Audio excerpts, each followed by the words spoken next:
Welcome everyone.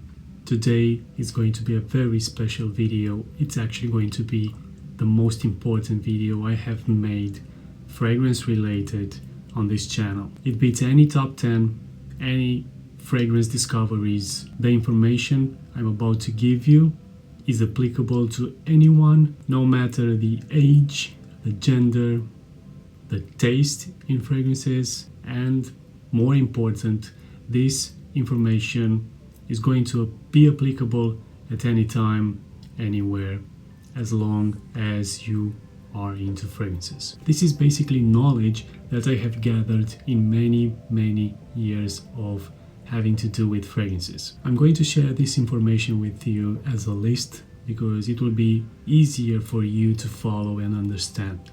So I'm also going to relate one thing to another. So the first thing is, don't dismiss a fragrance from the first sniff. Okay, so this is when you go into a shop, you test a fragrance, and at first you don't like it, you go away. What I recommend, if the fragrance doesn't instantly make you sick, making it impossible for you to giving it a proper wearing, put the fragrance on your skin as if you were wearing that fragrance on that day. Okay, so give it a full proper wearing for one day.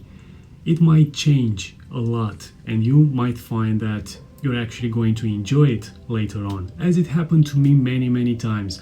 I tried a fragrance, I've dismissed it from the first sniff, and only to find out that when I revisited, I actually liked it.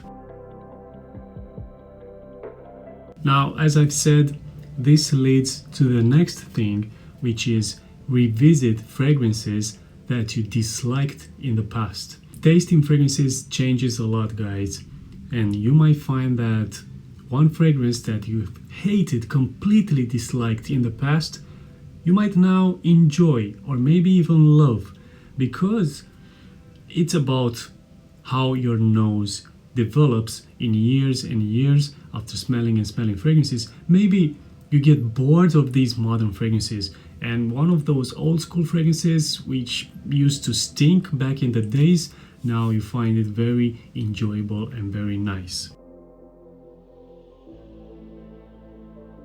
Revisit fragrances that you loved in the past before blind buying them. What does that mean? It means that if you loved the fragrance in the past and it's been a couple of years since you have tried it, revisit it before buying it without trying it. You might think that, oh, I used to love this fragrance, let me just buy it right now without trying it. You might have a big surprise.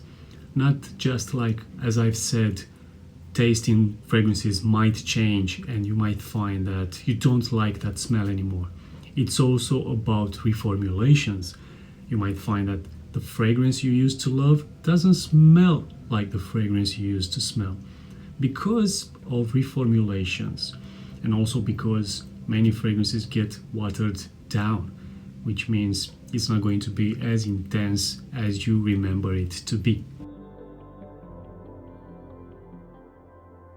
If you are new to fragrances, I highly recommend you start with cheap fragrances, because if you go straight away and smell some niche fragrances, which obviously have a better quality and better performance, it will be then impossible for you to go back to cheap fragrances. You will completely dismiss those.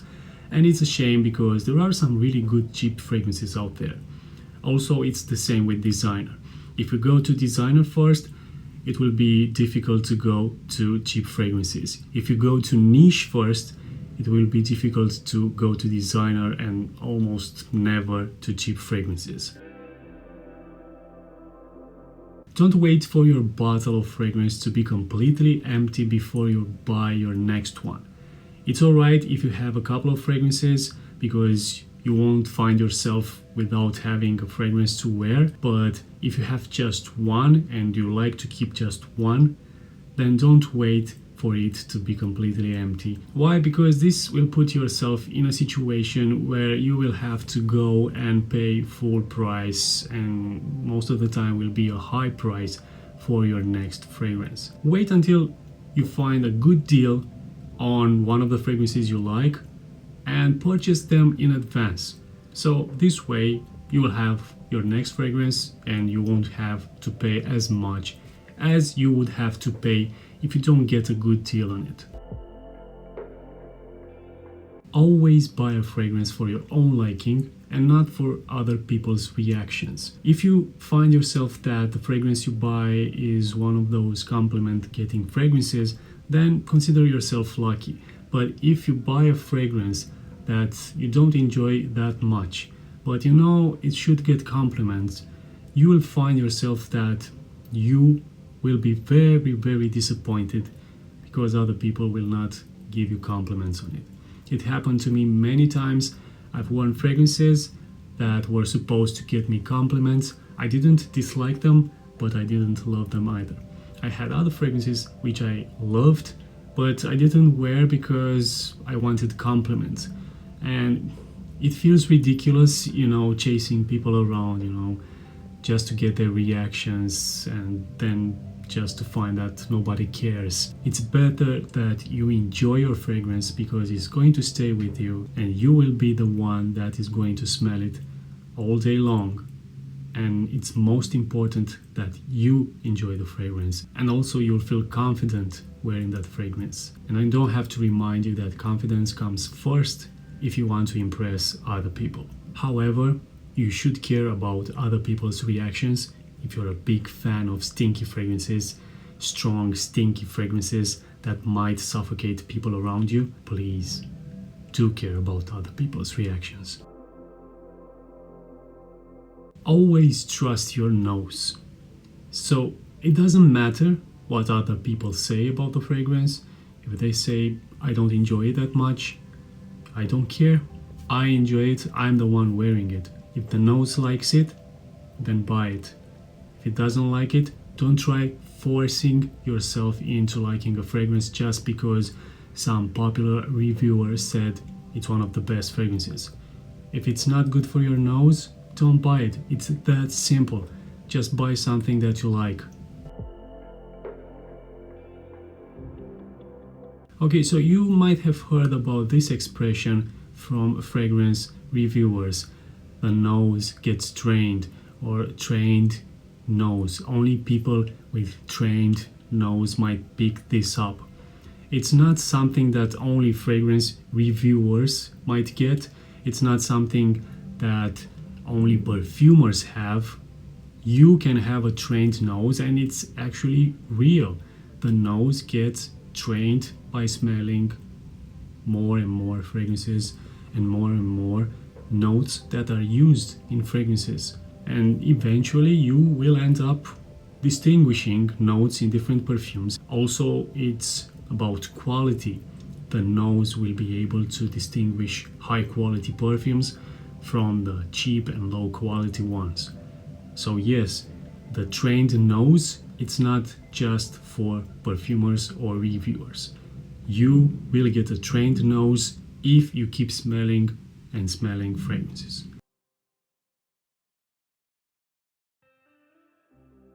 I saved the best for the last because it's the best and about the best perfume in the world. The best perfume in the world is the one that you like the most. Okay, so it's not the one that you see in top 10s. And if you follow top 10 lists of fragrances, best fragrances, you will see that those fragrances change. So how can one fragrance be the best if it's not being shown to you in every single video as the best fragrance? Even so, even if all the reviewers will show you this is the best fragrance, if your nose doesn't like it, how can it be the best? So guys, the best fragrance is the one that you like the most. There might be some fragrances that are better than others. Okay, some obvious qualities like performance, it's stronger, like quality. This one smells better, has better ingredients. But even so, some people like cheap fragrances better than the ones that are very expensive and very high quality. Okay, so the best fragrance is not determined by numbers. This one has the longest lasting power, and this one is the most expensive. It costs as high as this number. It's just a matter of taste, and taste cannot be measured by numbers. And that was it, everyone. I hope you enjoyed this video, and I'm sure you'll find this information useful. If not now, maybe later. But until the next video, keep smelling great.